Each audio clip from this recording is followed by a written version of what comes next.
राजस्थान के तपते रेगिस्तान में धूप मानो आग उगल रही थी। दूर दूर तक रेत ही रेत बिखरी हुई थी। रेत के टीलों के बीच कहीं कहीं कांटेदार झाड़ियां और बबूल के पेड़ खड़े थे। पक्षी भी इस तपिश से छांव की तलाश में चुपचाप बैठे थे। इसी रेगिस्तान के बीच एक पुराने बबूल के नीचे साधु बाबा तपस्या में लीन रहते थे। उनका नाम था महादेव गिरी बाबा। लंबी जटाएं, चेहरे पर तेज और जीवन पूरी तरह भिक्षा एवं तप में समर्पित। वे संसार की मोह माया से दूर केवल भक्ति और ध्यान में लीन रहते थे। उस दिन धूप बहुत तेज थी। बाबा भोर से ध्यान कर रहे थे। सूर्य जब सिर पर चढ़ा तो उन्हें प्यास लगी। आसपास मीलों तक पानी का कोई साधन नहीं था। उनके पास रखा मिट्टी का घड़ा भी सूख चुका था। प्यास से बाबा का गला सूख रहा था, लेकिन उन्होंने धैर्य रखा और मन ही मन ईश्वर से प्रार्थना की कि हे प्रभु, ये तपता रेगिस्तान भी आपकी रचना है। यदि आप चाहें तो कोई साधन अवश्य भेज देंगे। दो मासूम लड़कियां।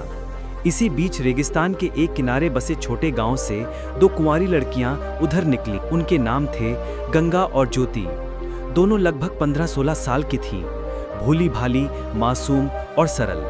गांव की औरतें उन्हें अक्सर कहती कि तुम दोनों में बड़ी लगन है सीखने की, हमेशा दूसरों की मदद करने को तैयार रहती हो। उस दिन में दोनों पास के तालाब से पानी भरकर लौट रही थीं। उनके सिर पर घड़े रखे थे और पैरों में रेत से भरी चप्पलें। तपती धूप के कारण उनके चेहरे भी लाल हो रहे थे, लेकिन वे आपस में हंसते बतियाते चल रही थीं। अचानक गंगा ने देखा कि बबूल के नीचे कोई साधु बैठे हैं जिनका गला सूख रहा है। गंगा बोली, ज्योति देख, बाबा बहुत प्यासे लग रहे हैं, चल इन्हें पानी दे दें। ज्योति थोड़ी डरी, पर माँ ने कहा था रेगिस्तान में अजनबियों से बात मत करना। गंगा मुस्कुराई, पर ये तो साधु बाबा है, इनसे डर कैसा, साधु तो हमेशा आशीर्वाद ही देते हैं। दोनों आगे बढ़ीं और घड़ा उतार कर बाबा को पानी दिया। साधु की सीख। बाबा ने पानी पीकर चैन की सांस ली, आंखें खोलकर उन दोनों को देखा और बोले, बेटियों, तुम्हारा ये छोटा सा दान मेरे लिए अमृत से बढ़कर है। गंगा और ज्योति ने विनम्रता से कहा, बाबा, इसमें हमारी क्या बात, हम तो बस पानी ला रही थीं। बाबा ने मुस्कुराकर कहा, नहीं बेटियों, दुनिया में सबसे बड़ा पुण्य होता है किसी की प्यास बुझाना। तुम दोनों ने ना केवल मेरी प्यास बुझाई, बल्कि मानवता का कर्तव्य निभाया। ज्योति ने भोलेपन से पूछा, बाबा, आप इस रेगिस्तान में अकेले क्यों रहते हैं? ना घर है ना परिवार। बाबा ने शांत स्वर में उत्तर दिया, बेटी, मैं पहले बहुत बड़ा व्यापारी था, धन परिवार सब कुछ था, परंतु मैंने देखा कि लालच, स्वार्थ और मोह माया के कारण लोग एक दूसरे को दुख देते हैं। तब मैंने तय किया कि शांति केवल तप और ध्यान से मिल सकती है। इसीलिए ये रेगिस्तान चुना जहाँ कोई शोर नहीं, बस ईश्वर की उपस्थिति है। गंगा ने धीरे से पूछा, पर बाबा, आपको कभी अकेलापन नहीं लगता? बाबा ने मुस्कुराकर कहा, जब मन में प्रभु हूं तो अकेलापन कभी नहीं लगता। लड़कियों की जिज्ञासा। दोनों लड़कियां बाबा की बातों से प्रभावित हुईं। वे हर दूसरे दिन पानी और कभी कभी बाजरे की रोटियां लेकर बाबा के पास आने लगीं। धीरे धीरे उनकी जिज्ञासा और भी बढ़ी। एक दिन गंगा ने पूछा, बाबा, लोग कहते हैं तपस्या से चमत्कार होते हैं, क्या ये सच है? बाबा ने गंभीर स्वर में कहा, बेटी, चमत्कार तपस्या का लक्ष्य नहीं होता। तपस्या का लक्ष्य है अपने मन को नियंत्रित करना। यदि मन पर विजय पा ली तो वही सबसे बड़ा चमत्कार है। गांव में चर्चा। जब गांव के लोग देखते कि गंगा और ज्योति रोज बाबा से मिलने जाती हैं तो बातें करने लगे। कुछ ने कहा, लड़कियां भोली हैं, साधु बाबा का सहारा ले रही हैं। कुछ ने ताना मारा, कुमारी लड़कियां अकेले साधु से मिलने जाती हैं, ये ठीक नहीं। ये बातें गंगा और ज्योति के परिवार तक पहुंची। ज्योति की मां ने उसे डांटा, बेटी, लोग क्या कहेंगे?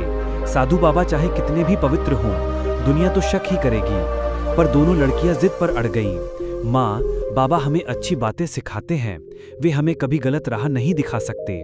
जब बाबा ने सुना कि गांव वाले गलत फहमी पाल रहे हैं तो उन्होंने गंगा और ज्योति को बुलाकर कहा, बेटियों, अब तुम यहाँ मत आना, लोग तुम्हारे बारे में गलत सोचेंगे।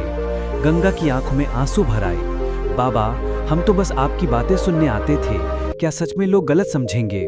बाबा ने गंभीर स्वर में कहा, हाँ बेटी, यही तो संसार है।